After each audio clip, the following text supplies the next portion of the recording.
Hey, welcome back. We're back live. Um, we have an excellent panel, and I'm going to introduce the moderator in a moment.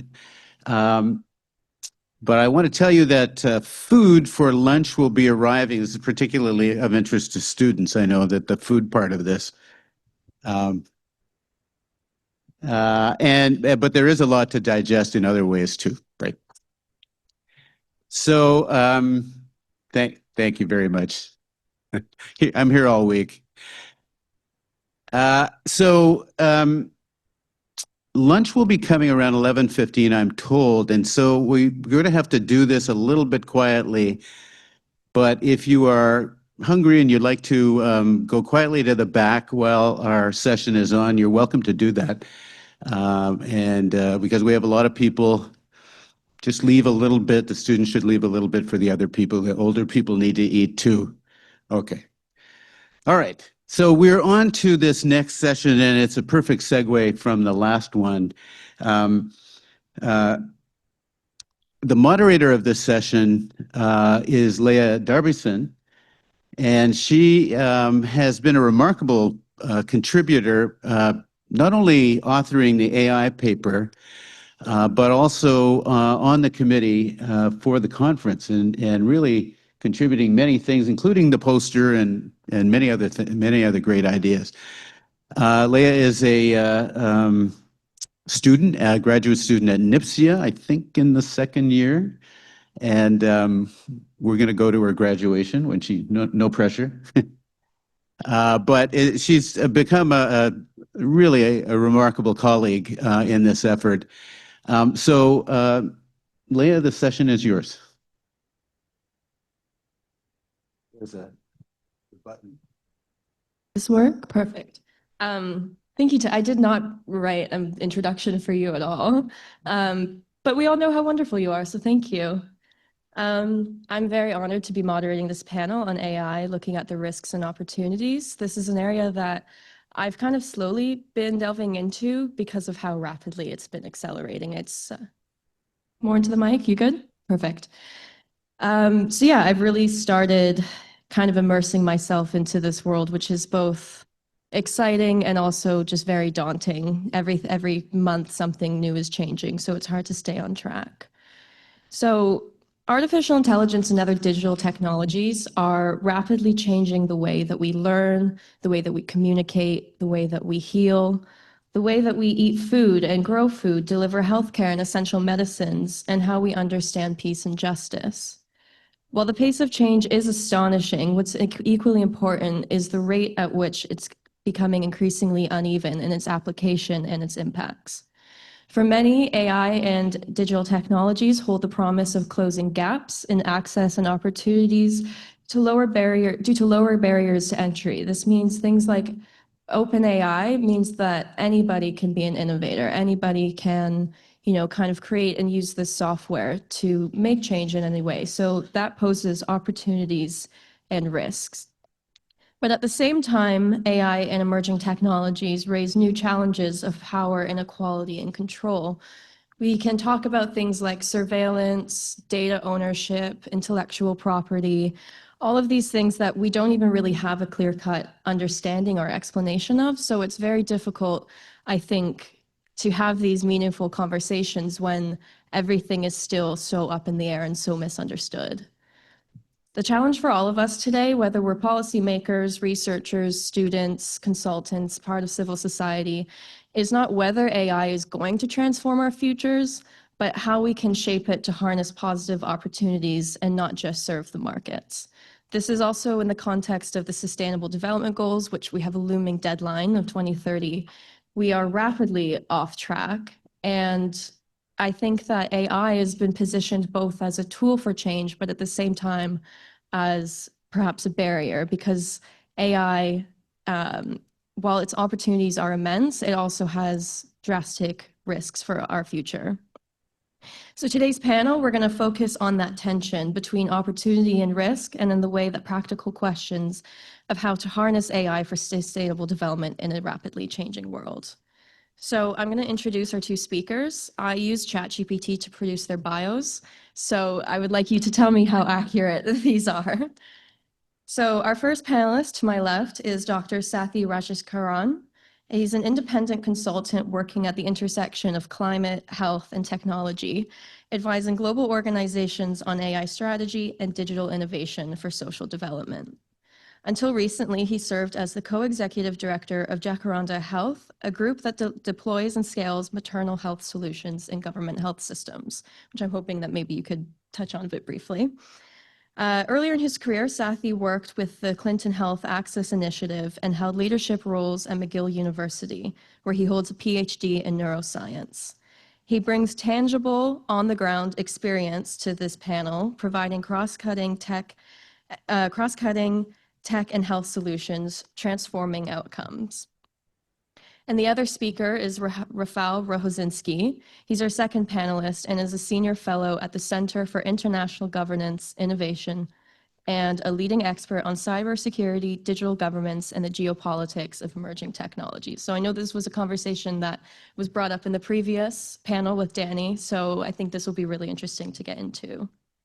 So I'm delighted to be joined by these two outstanding speakers who bring both on-the-ground tangible experience and geopolitical perspectives to this conversation.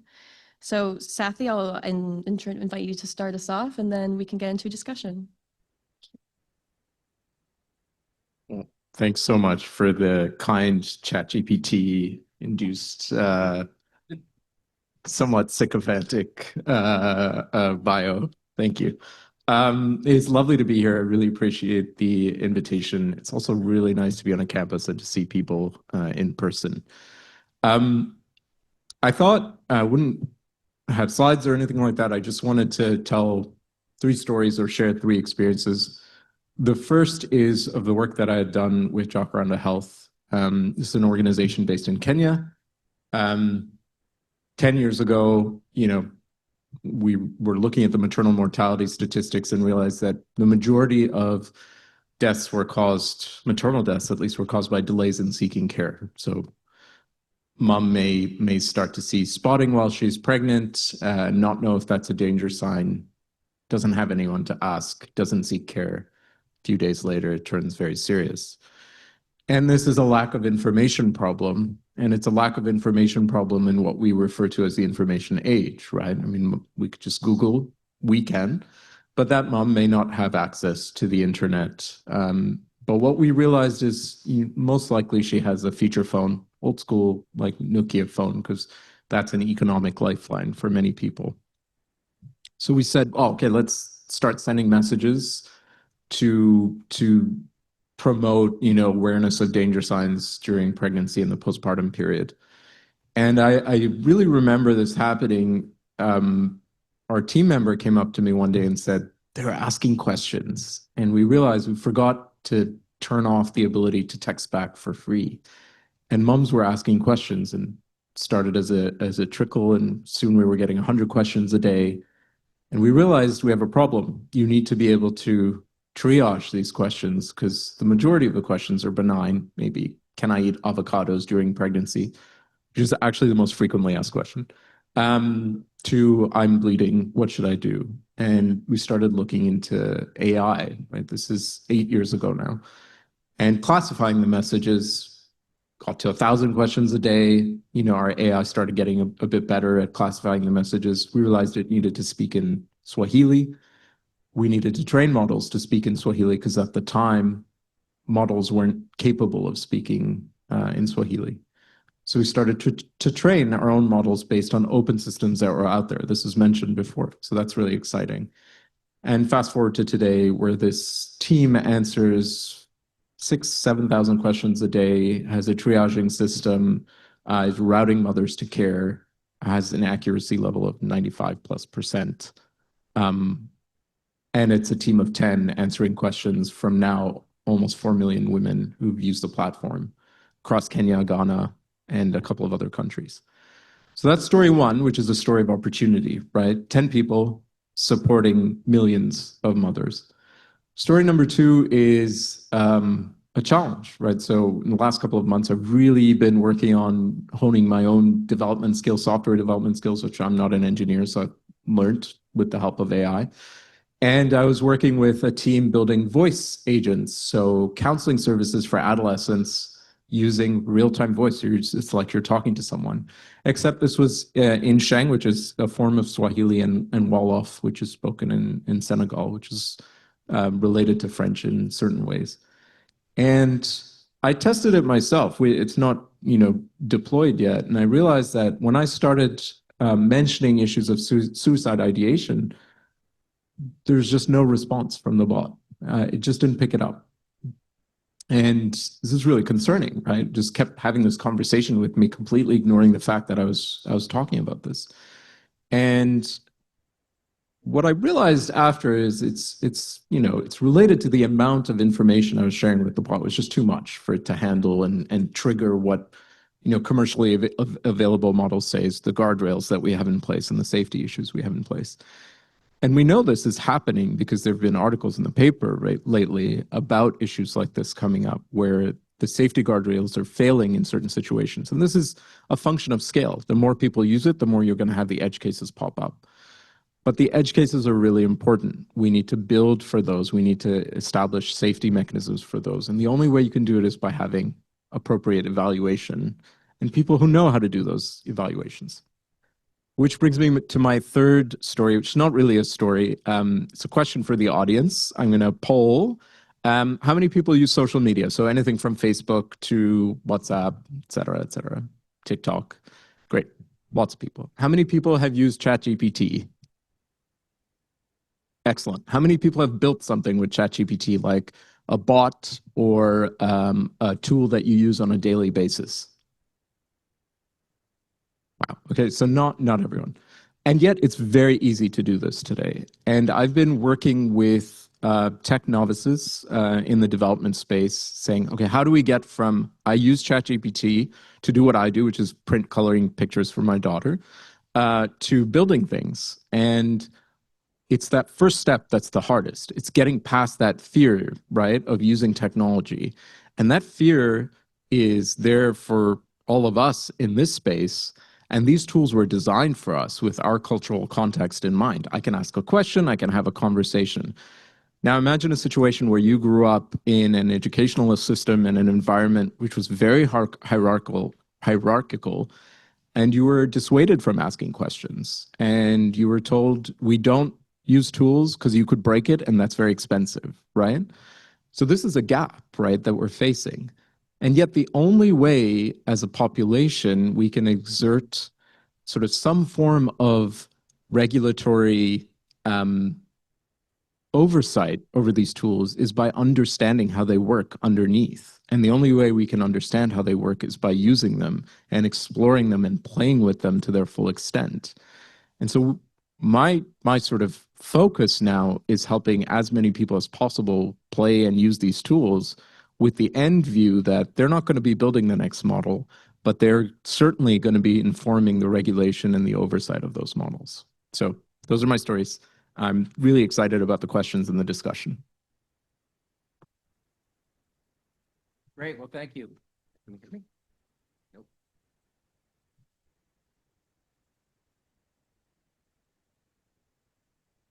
Still nothing? Takes a second to turn on, but. Okay. I think it's on. This is where natural stupidity meets artificial intelligence. First of all, I'm kind of glad that ChatGPT came up with such a parsimonious CV. But I would like to tell you just two things maybe before I make my comments. I've worked with UNDP for over 25 years.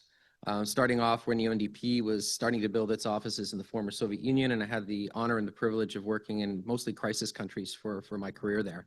I also spent some time with IDRC as a senior fellow at the intersection between the peace building program and the ICT program, trying to see how the essentially information revolution was transforming not just developed countries, but developing countries at that human level.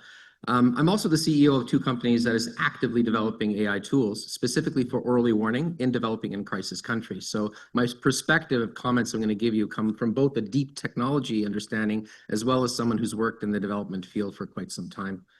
So I think the first thing we have to recognize is we're living through the third big wave of the information revolution that really started in the 1990s when the internet started connecting what previously were disparate piles of information locked into proprietary systems all over the place. The second wave added to that cataloging of information and interconnectivity the ability to be able to share it, either to share it through search or through social means, to suddenly make it accessible and shareable to other ones. What AI has done is it's essentially taking that same connectivity that we have and the same data that's being created and making it queryable in a natural language kind of way. It's turned what was previously data processing into knowledge processing. That doesn't mean that it replaces the human thought process. It doesn't. But it automates the creation, recreation, and prepackaging of knowledge in the same way as moving from written writing to a word processor once did. It will not fundamentally transform society in the way that people are talking about, leading us to a doomsday scenario or making us superhuman, but it will transform the way that we work and the way that we operate in the way that moving from an abacus to a spreadsheet did. Math did not change, but the practice of math did, and its application did. And I think that's something that's really important to recognize. There's also two characteristics about this third wave of the information revolution, which are very important to recognize and which are very relevant to developing countries.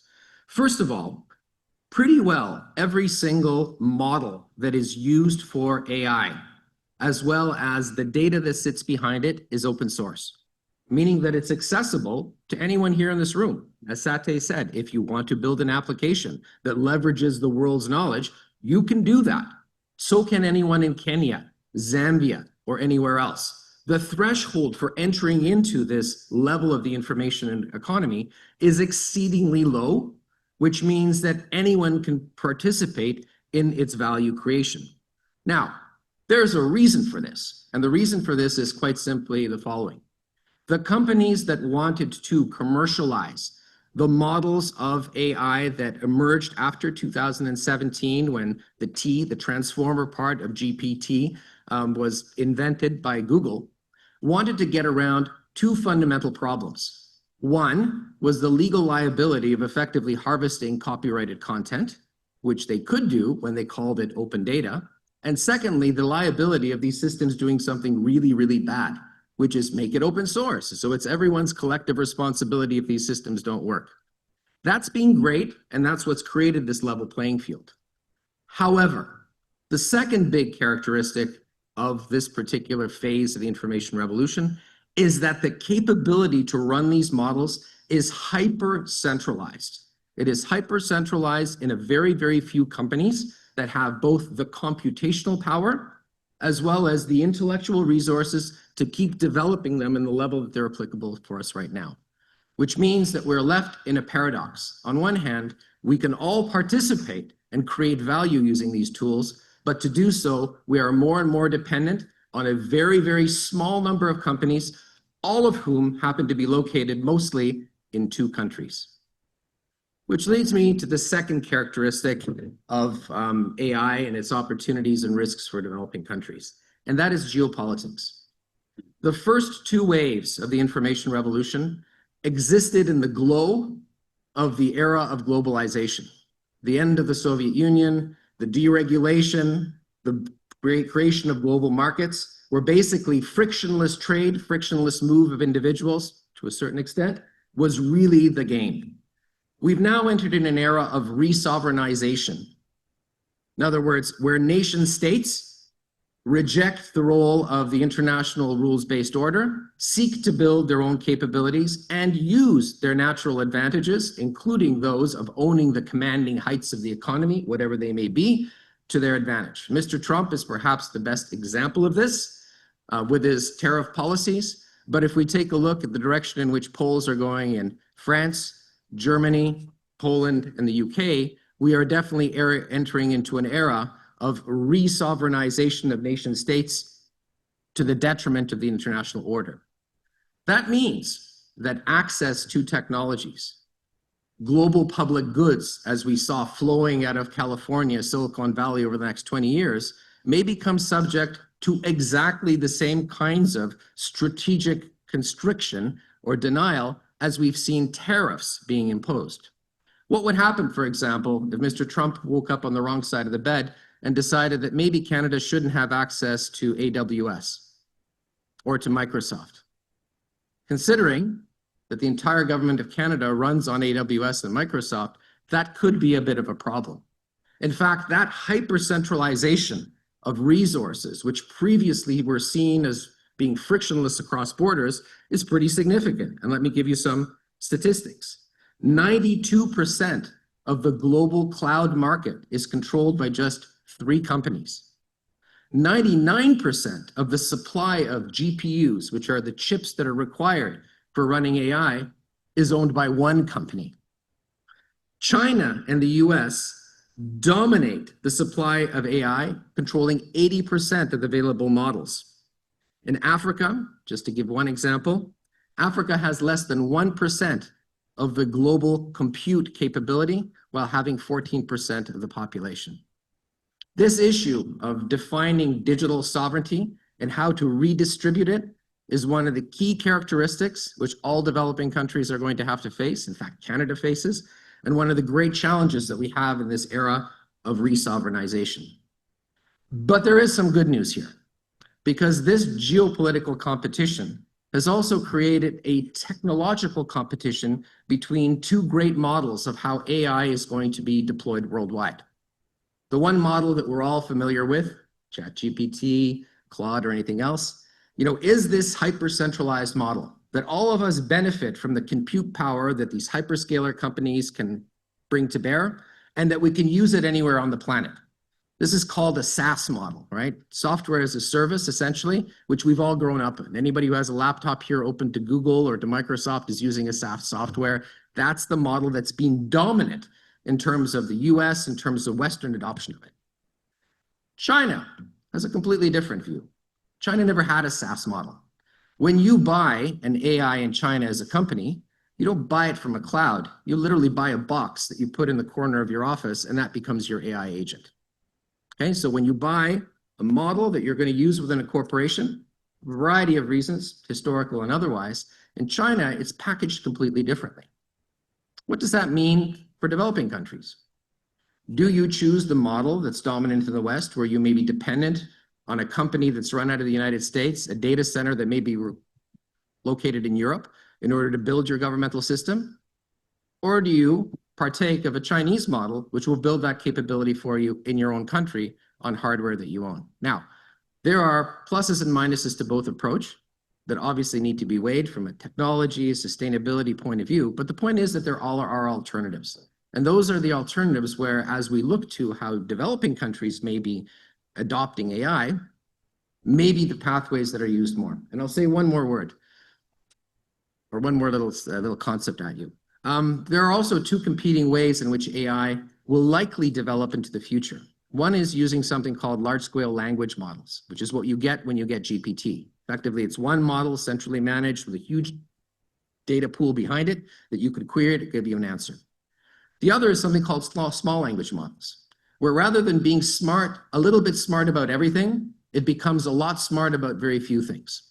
So imagine buying an MRI machine that does only one thing: interpret the images that it sees and gives you the best answer for it. Those are small language models. Likely into the future, given the fact that large-scale language models are subject to all sorts of negative impacts, including deliberate disinformation, deliberate data poisoning, which we've already seen, by the way, if you've been following the Gaza-Israel conflict. Small language models are likely to be ones that dominate in terms of value creation. And the combination of both that Chinese model of AI in a box and small language models means that for developing countries, the scope to be competitive in domains that they know and understand, in domains that are valuable specifically to their context, likely is going to be the path that can be taken and will bring the greatest benefit. And I can give you some examples in agricultural healthcare in the comments, but thank you very much.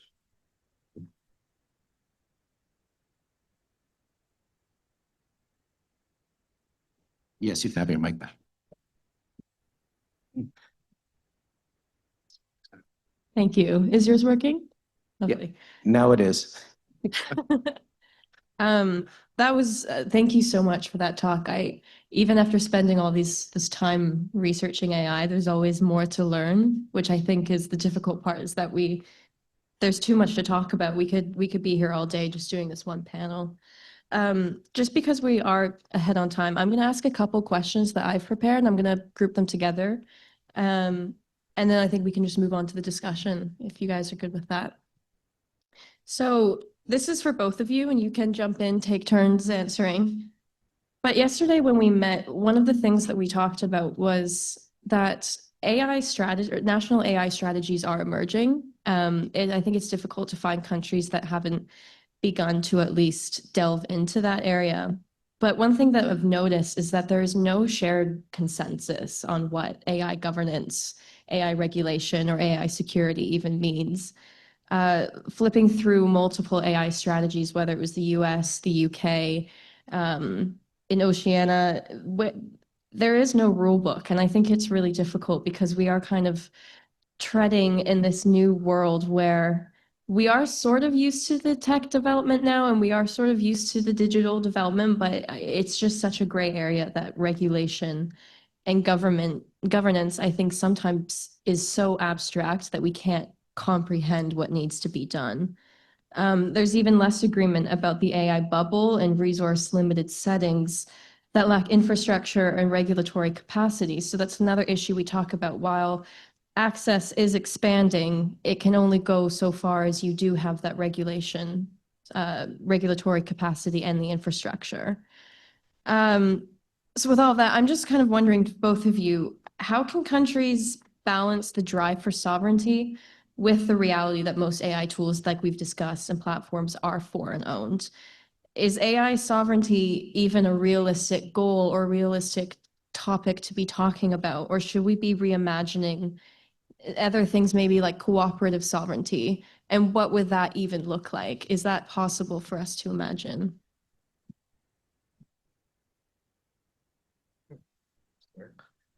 Yeah, sure. I'll take that question. So cards on the table. I'm actually the co-founder of a brand new organization here in Canada called the Canadian AI Sovereignty Innovation Cluster, which brings together about 300 companies that have been pondering this question. So my answer, first of all, would be, yeah, there's such a thing as AI sovereignty, but that's not the same thing as AI autarky.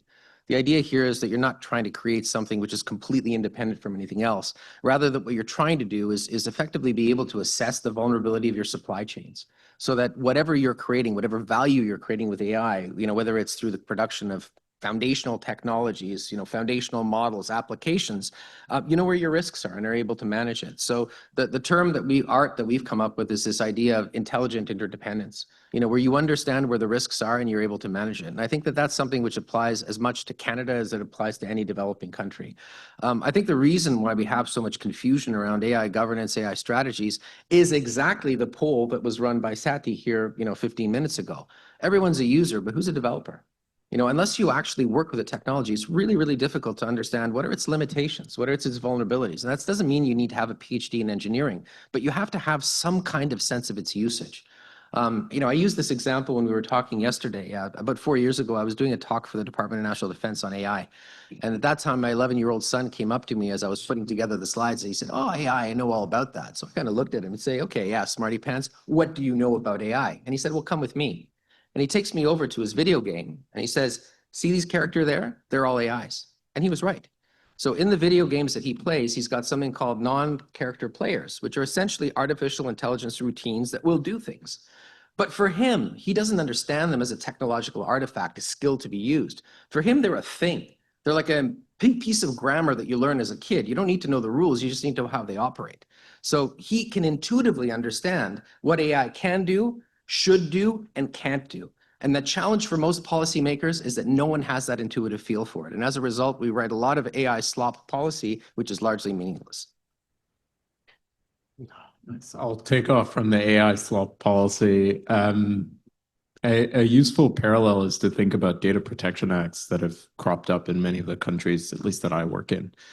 And they're pretty much modeled off the GDPR EU regulations. And usually I'll get in a ministry meeting and someone will say, "But where is the data stored?" And I'm, have an answer to that. Here's where the data is stored. Here's how it's protected. And then I know that that person just emailed me off their Yahoo account or their Gmail account. And then I've been on WhatsApp groups in the health setting where people are sharing clinical information, photos, in WhatsApp groups, right? All completely in violation of their own government data protection acts. All of those pieces are, right? And I say this not to suggest that there's a problem. I mean, there is a problem. The one problem is regulation for the sake of regulation that's been set up without any meaningful application, with probably the biggest data breacher, which is the government.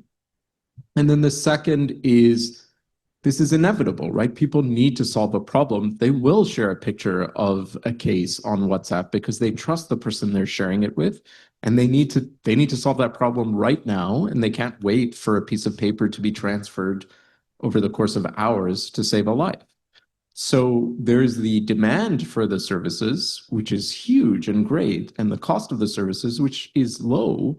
AI-enabled services is lower than the sort of human-driven services, and that those things are going to be in tension, right?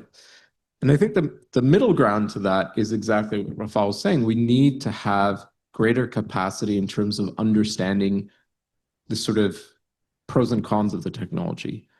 Okay, if you have cloud services, do you have sovereign control over cloud services, sovereign control over servers, or are you just using some commercial AWS instance of a server that can be shut down anytime? Those are very different things than housing a server in your own country. And many of these countries have major power issues and infrastructure issues. You could house patient data in your own country, power goes out, and you've created a situation where you've lost millions of data records of patients. This is quite possible, right? So there are pros and cons to these situations that we need to work on in terms of building the capacity to understand amongst the individuals who are making decisions at the legislative level and the regulatory level. You brought up the issue of the AI bubble. And I think I just wanted to comment on that. It is absolutely the case that there is an AI bubble, right? The sort of ambition far outstrips the reality at this point. Yes, these tools are incredibly useful. Yes, there's a lot of potential. But yes, most of the potential is in getting better with what we already do, much better with what we already do, not creating something like an agent robot doctor. I read someone's comment from the other day who said, there's no point going to medical school, that you will have robot doctors in the future, which is just silly. The bubble exists, but once the hype cycle is past, we're going to be left with the reality of we need AI-enabled systems to lower costs. We need to make sure those costs are actually lower for countries because they have access challenges, right? So spending $20 a month on a ChatGPT subscription is okay for me. It's out of reach for most of the people I used to work with in Kenya. That's an important consideration. Can we have access pricing to these tools so that more individuals in developing countries can use them? There's also the cost of large language models versus small language models, right? There are trade-offs in terms of costs. Sovereignty means more expensive, and that's really something worth understanding.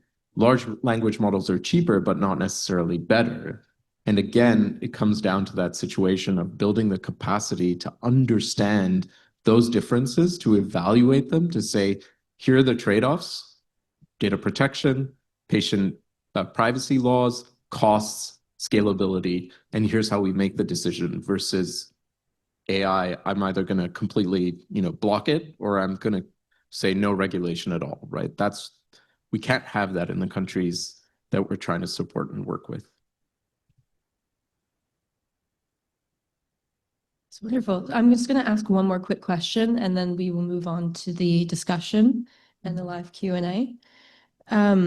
One of the things I really wanted to touch on last year at the G78 conference, one of the key takeaways was turning things into action. So I think it's really nice that we're all here to have a discussion and that we can be kind of like-minded, but I think sometimes the barrier is to actually get things done and turn it into something actionable So just based on both of your on-the-ground experience, I think it'd be interesting to talk about with the group what it takes to move beyond a pilot project and something that can really transform service delivery, whether it's in like areas of health or education.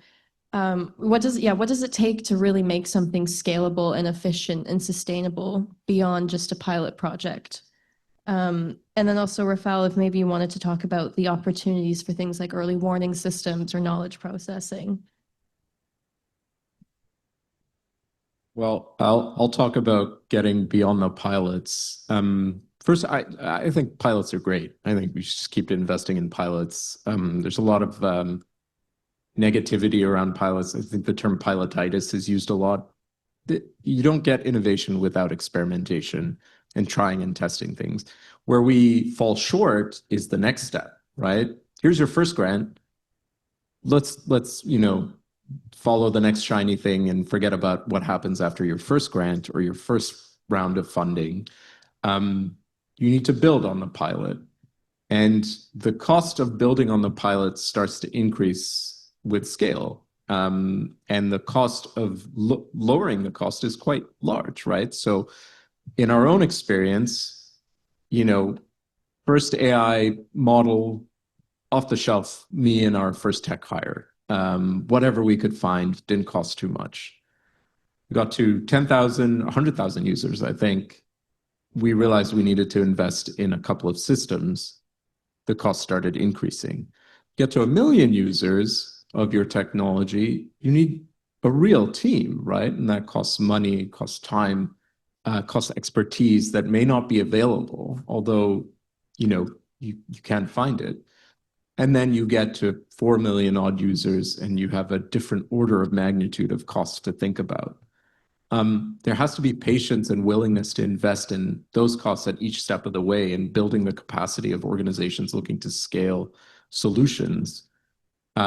And it's often really boring stuff to invest in. So I guess the message is we have to be prepared to invest in the boring things because it's incredibly important for scalability of these technologies. Yeah, I'll maybe take a bit of a different take on it, but I'll start with, what makes AI work.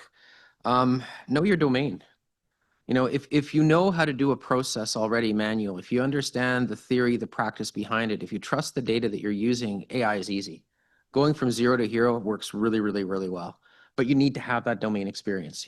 Trying to build something from scratch, a solution in search of a problem, I think is the worst way to build AI. And I think that's where the bubble is. You've got a lot of companies, who are saying, we're going to use AI, but they don't really know what they're going to solve.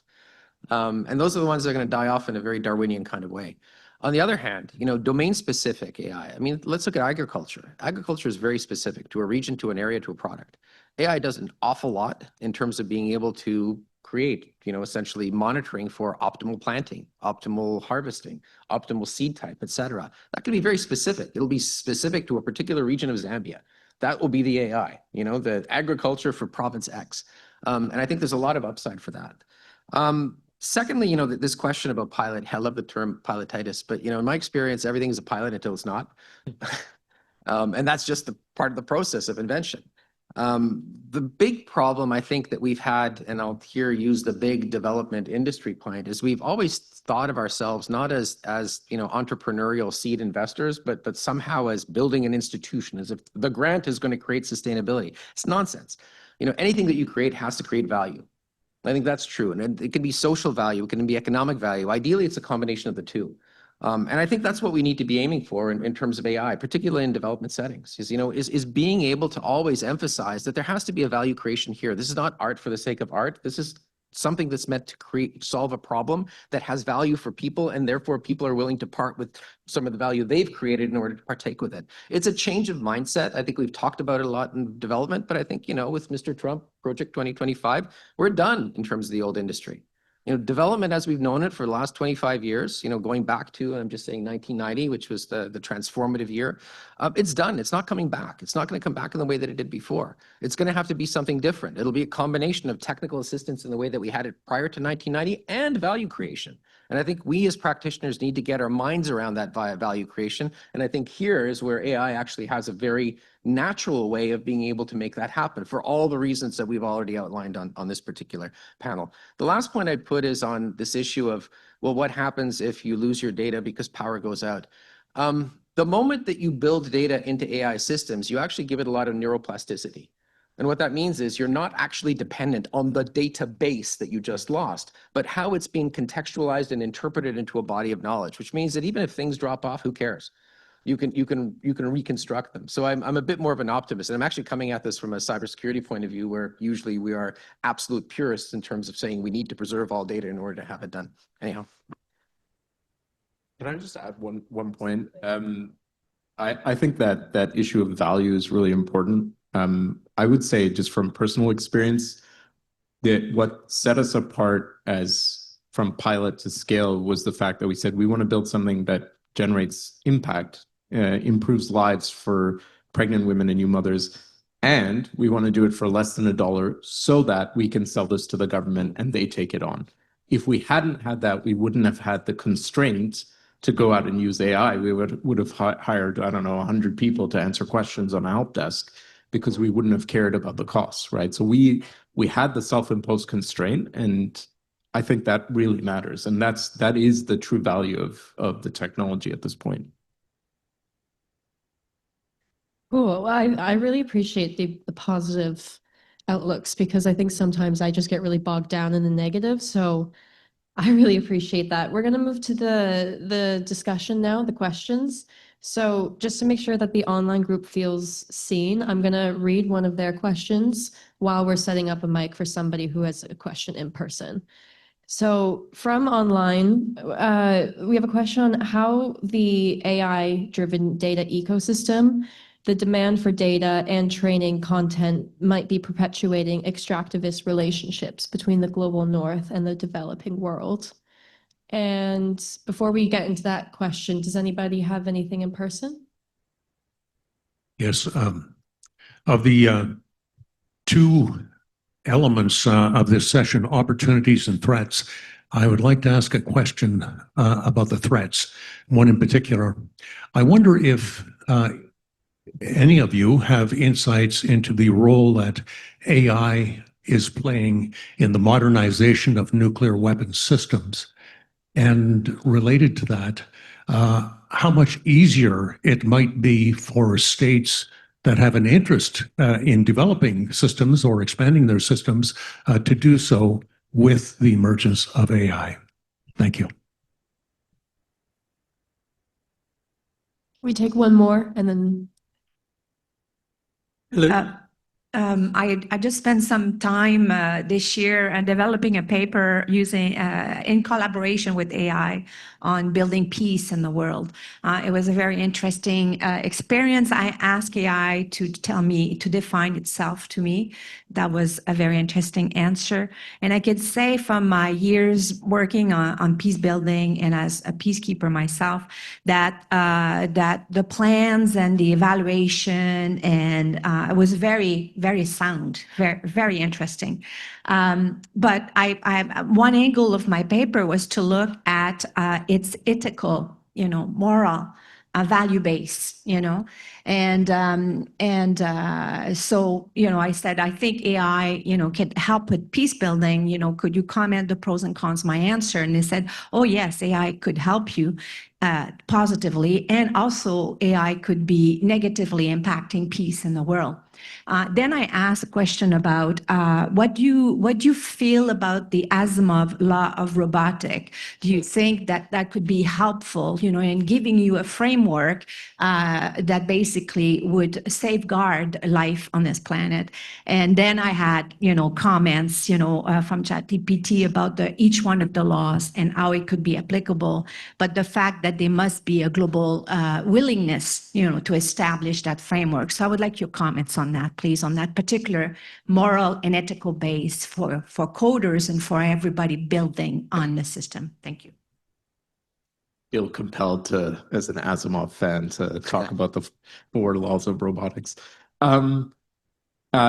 It's funny because most people will say that's not possible to do the four laws of robotics. This is for those who are not science fiction nerds. This is the idea that you have intractable principles for how artificial intelligence or robots at the time can manage. So no harm to human beings. Always, work for the good of humanity. I can't remember the exact.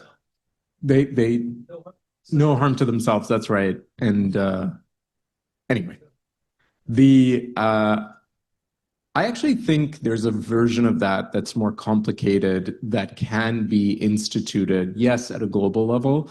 But I also wonder if it's time to start talking about doing that at the chip level. So the advantage of 99% of systems being with one company is we can direct our efforts to one or two or three companies to say, if you're putting a chip out there, have embedded within the chip, which is where all these models run, a secondary safety layer that stops any massively harmful outcome, right, from happening. I'm not an expert, but I think there's some possibilities there. You can still run things on other chips, absolutely. But the real threats to some of the other questions come from the fact that you have increasingly powerful systems that will inevitably bypass safeguards that human beings can think of or that other machines can think of. So can we make these intrinsic, peaceful, humanitarian machines? It sounds very optimistic, but I'd like to believe that we can actually get to that point if we get to the physical nature of these tools. Yeah, no, three great questions. First of all, who here remembers the New World Information Order? Anyone? Oh, good. We've got people over 50. UNESCO, 1970s, the imbalance of news. News is gathered from developing countries, but delivered through them by centralized news agencies. We've got this exact same problem with LLMs. So whoever raised that question, yes, that's a great problem that we currently have, that information is gathered from the world's corpus, but then reinterpreted and redelivered through a number of hyperscalers. However, that's where the small language models, very, very sort of specific domain information, whether that's in mining, agriculture, education for countries, can break that model and break that cycle. So I think there's a pushback in the way that we didn't have with the New World Information Order. Nuclear weapons, great question. Let's be clear. All nuclear weapons are based on well-known physics principles from the 1930s. At the end of the day, there is no secret in terms of building nuclear weapons. Yes, AI can make that knowledge much more widespread. It can simulate it in ways that we previously didn't have, but the genie's out of the bottle in terms of the principles and physics of it. At the end of the day, non-proliferation has always been based upon the fact that you're dealing with physical materials, which are difficult to build, difficult to handle, and difficult to engineer. That's what, DITRA and other agencies have effectively been doing for the last 3 years, is materials controls, and that's still the principal mechanism by which we've avoided the kind of proliferation that we could have otherwise. The other method, which is completely unethical, but we need to call it out, is killing your way through the problem, which is what Israel did very successfully in Iran. In terms of peacekeeping, I would love to be able to believe in the Asimov model, but the reality is that AI opens out boundless human creativity, and the reality is that people will always be able to defeat every single guardrail that we have. That doesn't mean that we should abdicate that. And I'll bring to bear an interesting fact. In the 1920s in the UK, who made the rules of the road? Does anybody know? It was the Automobile Association, because it was considered that only drivers had enough knowledge to know what rules they should follow. What happened? Well, obviously that was nonsense. We realized that there was a public responsibility to create rules and regulations that people should follow. And I think the same thing will invariably happen with AI. But just like with the stop sign, I can choose to stop at a stop sign, or I can choose to go through it. Ultimately, compliance is behavioral based and not through some kind of technical control. Thank you. So let me just add a threat. I'm not as familiar with nuclear weapons, but I'm a biologist, and I would say I'm terrified at the possibility of creation of next-gen viruses, because you can do that in your home. You can do it in a small lab with very little modification. That's not necessarily an AI problem per se, that's accelerating the process of the threat that's already present. So we know, the creation of viruses can happen without this because the information is out there. And I truly don't know how you stop something like that at this point, and that is really scary. I do want to answer the question about data extraction and extractivism. This is a problem, but it is a problem that we have to recognize doesn't rest with those who use small language models, with those who are doing focused work, because more than likely, none of us can afford the big contracts that are very extractive. It is the large companies that we're all working with that use these processes, right? They use companies that are not necessarily ethically responsible because they have huge volumes of data. And the only way to train models and annotate models with huge volumes of data is to run a factory. And when you run factories, you have ethical issues that pop up. I think as a country, it's our responsibility to start looking into the sources of these tools and how the product is delivered to us, and establishing some level of duty of care. Like in terms of ChatGPT should have a duty of care in terms of the information it's delivering to a human being. It should also have an ethical responsibility to source their product in an appropriate way that aligns with our values as a country. But that's a really hard thing to institute in legislation, and it means much more expensive tools for the rest of us. So.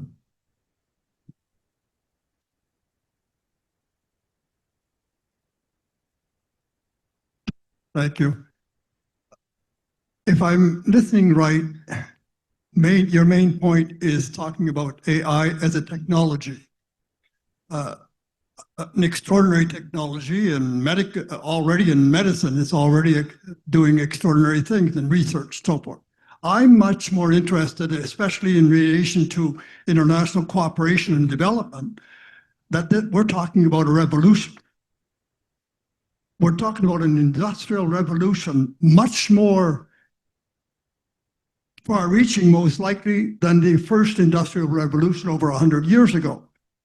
Much more rapid.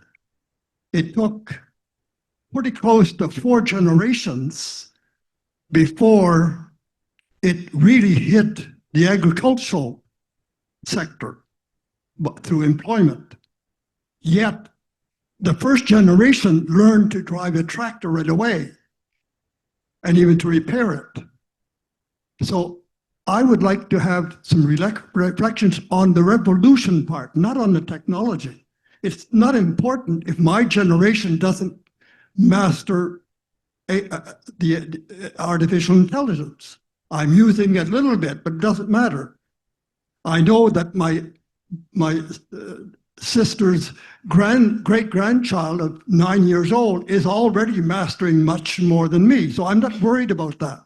What I'm worried about, as far as international cooperation, how are we going to see the next few years regarding the extraordinary rapidity of this revolution? It is an industrial revolution that humanity has never seen before, at least on its rapidity.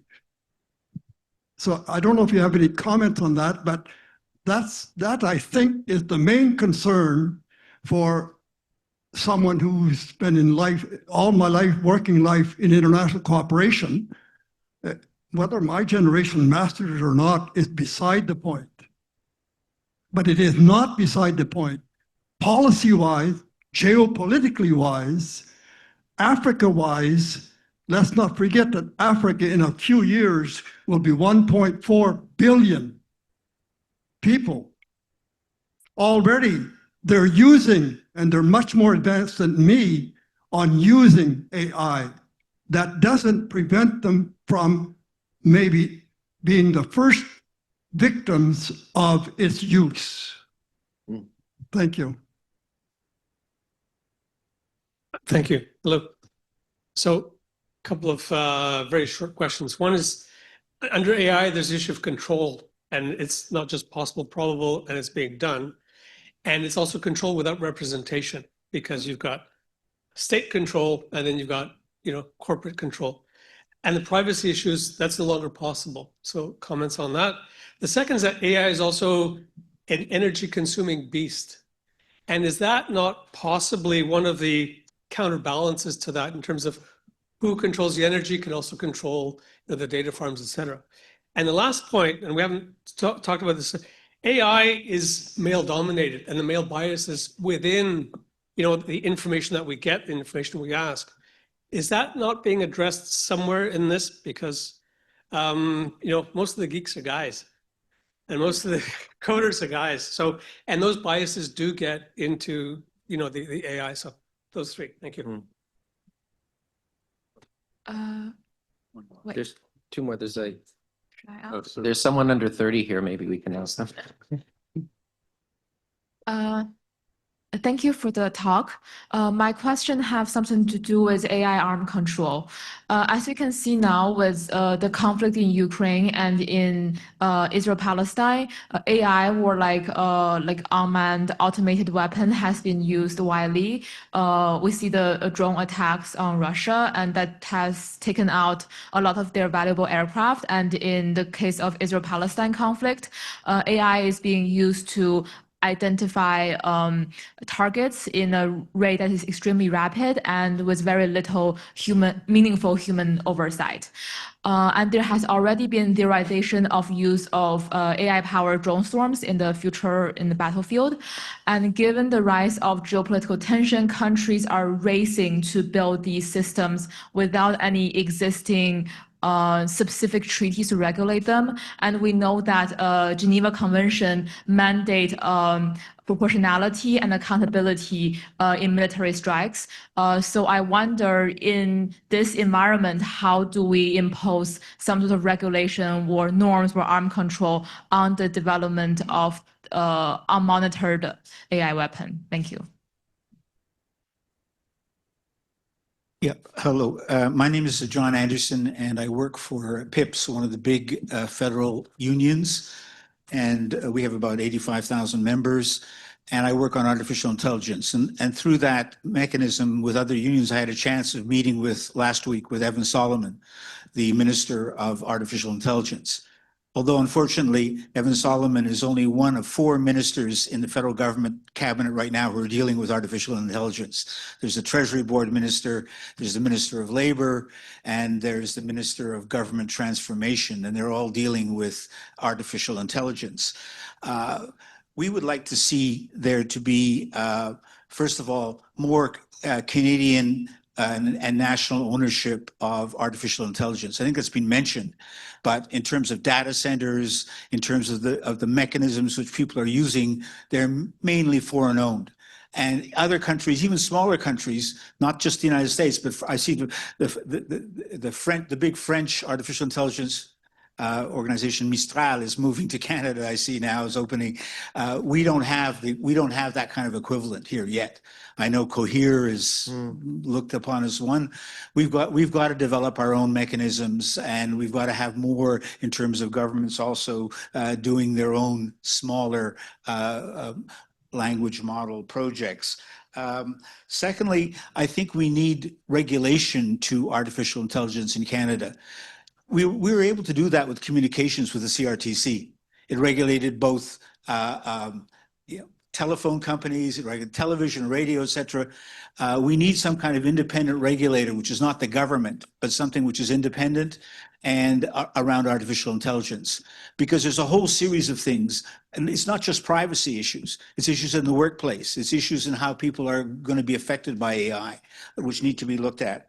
And lastly, we need to have a role on some of these advisory committees that they have, including the task force and their advice. They have 2. They have the task force and they have an advisory council now in Canada.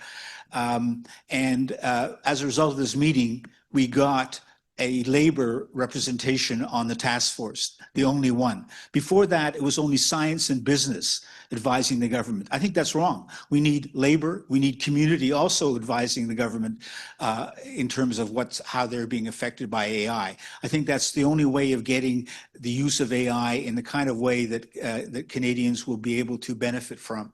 So those are all different things, and I wouldn't mind hearing your opinion on some of those issues. I'll take a couple. Energy use. My cab ride here and back will be the equivalent of my total annual AI use carbon footprint.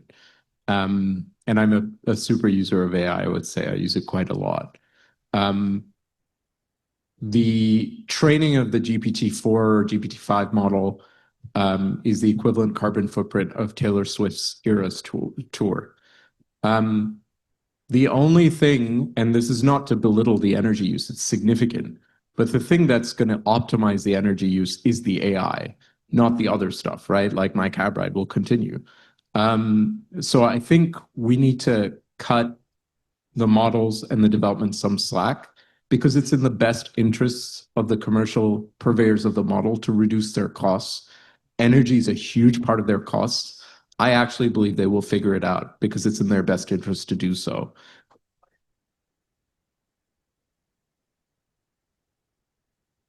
Energy use because of there is absolutely. We're going to see a big spike, and then I'm hoping we'll see it drop down.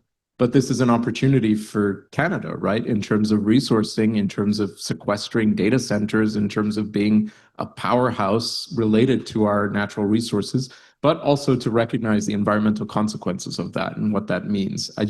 It's something we need to think about very carefully. We are not going to be creating the next equivalent of OpenAI. We just don't have the investment as a country, but there are streams that we can work on and positioning that we can look at as a country. The only other thing I would add is to think about skills. And the US is closing itself off to incredibly skilled scientists. We need to do better as a country to think about how we open our doors to scientists. Many of my colleagues that I've worked with, incredible professionals, find it easier to get a visa to the States than they do to come here for collaborative conferences, not to come and get jobs, just to talk to people. That's ridiculous. Absolutely ridiculous. We need to change that. Yeah, I love these questions. So if I can have the next 45 minutes with no, let me start from the top. AI is the next great competition for the commanding heights of the future economy, and that's going to permeate and impact everything. That includes jobs, that includes defense, that includes ethics, that includes everything. And at the end of the game, those who win, the winners, are the ones that are going to write the rules, and those who don't are going to have to be subservient to those rules, which means that either we as a country and individuals are ready to compete in that market space, not constraining ourselves, or we're simply going to become consumers to other people who are going to develop faster and better than we can. That's a sad truth. It would be nice to look at the world through a collaborative kind of point of view, but the reality, this is a zero-sum game, and we have to simply get used to the fact that that's the case. I'm less, I think, concerned about some of the doomsaying that's being done around the changes in the labor force than others. You know, I think back in the last 20 years, you know, when I was studying for university, I'm lying, that wasn't 20 years ago. You know, the job that I was going for there doesn't exist anymore. And yet I'm in a job that wasn't even described. The same thing is going to be for my children. Do you guys remember typists? Do you remember calculators, as in people who did calculations? Oh, and some of you who work for the federal government, do you remember Wang operators? Sounds rude these days, but there were actually these machines where you would have to type in that centralized your typing, and they were called Wangs, and there were actually people who worked on these machines. Those are all gone. You know, so I think there's a kind of a natural flow. There are going to be jobs that we can't even think of these days that are going to be created as a result of the possibilities that OpenAI as a category of technological artifact are going to create. So I'm a little bit more sanguine about that the job disruption, job creation is part of a cycle that's simply going to happen. On the issue of AI and arms control, the ship has already sailed on that. You know, if you're not thinking of autonomous weapons, autonomous systems, or how to mess with those systems, you know, in other words, how to use those as a target specifically of manipulation, you're way behind the curve in terms of where warfare has gone. So I'm part of a group that co-chairs an annual meeting between Russia, China, and the United States that talks about strategic cybersecurity, of which AI has become a really big thing. And we had a discussion last June where the Chinese delegates stood up and made a very clear statement, which took us a little bit of time to understand. They said, we are willing to cooperate on the issue of AI safety. We, however, will treat AI security as a competitive environment. Okay, and what that means is they're saying, so long as the predictability of the systems that we rely on is concerned, we're willing to come up with common standards. But we see AI systems and infrastructures as a legitimate target for state activity. Okay, so recognizing that, I think we need to be very realistic that because of the criticality of these systems to everything that we're going to be doing, as we've discussed here, they are going to be the subject of effectively a military domain of action. And the rules for that are going to be written in real time. You know, there is a process, the group of government experts, the GGE and the UN, that has talked about autonomous systems, that have talked about setting up norms around, you know, the targetability of infrastructure and warfare. All of that stuff, nice, theoretical, but it exists mostly in violation than in its continuance. And I think we're going to see the same thing as far as AI is concerned. Energy, I'm with Sathy on this. I think, you know, first of all, there are two sort of directions in which you're going to. Number one is using highly distilled models for AI, which are generally speaking far, far more energy efficient than the kind of large language models that we're using right now. And secondly, AI on a chip, which basically is going to offload a lot of the functions on much more energy efficient devices. So just like we saw Moore's law, you know, essentially increase computational power by, well, decreasing energy consumption, it's going to be the same thing. And I'm also with Sathy on this, that, you know, the energy consumption thing is a bit of a red herring. It's used as a thing, oh, look how much it's consuming. But if you actually look at it in practice, compared to other carbon footprints, it's fairly small. In terms of AI governance here in Canada, part of the challenge with talking about AI and governance is it's great to talk about it in theory, really difficult to talk about it in practice. And I'm very sympathetic to what you're saying. I think greater representation, given the fact that it is the blind leading the deaf at this point in time, is better. Yeah, it's going to be a cacophony of voices, but I think that cacophony of voices actually is more representative than what we have right now by pretending that we have experts who can actually talk about this stuff. The reality is, Canada at the moment has 10% of the world's AI talent, whereas we have 1% of its compute. You know, there's a disbalance there, and that requires thinking about regulation strategy in big S, big R industrial policy type terms that we just have not been used to doing over the last 50 years, given our dependence of everything flowing south of the border and taking our cue from quote unquote best practice globally. Thank you. I know we're at time. I just want to say one thing, which is I heard the boomer comment earlier and your comment about your concern about your generation. What the successive generations don't have that you have is the understanding of how to navigate an incredibly complex and challenging time that we're facing right now. And I think the tech shouldn't be the detractor to that. I think it should be, you know, it's easy to pick up, especially AI can help you understand the technology. I think what we're lacking is that kind of, we've been there, we've done that. Let's shepherd you through this process of great, you know, global sort of disruption and change. I would say my generation is looking to you to be like, how do you guys do it? So I want to just add to that very, very quickly, because there is a point here, which is maybe the biggest danger that we face with AI, which is intergenerational. Okay, and that's how do we persist fact. The challenge with AI, because it creates synthetic data in order to create explanatory chains, is that you have to actually be able to identify what is synthetic data. At a technical level, there's no standard to do so. I cannot differentiate between something which is a fact established by physical principles and something which is created as an intermediary artifact in order to explain a reasoning chain. For your generation, for my generation, sort of, you know, we have grown up in the system which is built around creating facts in science and medicine, etc.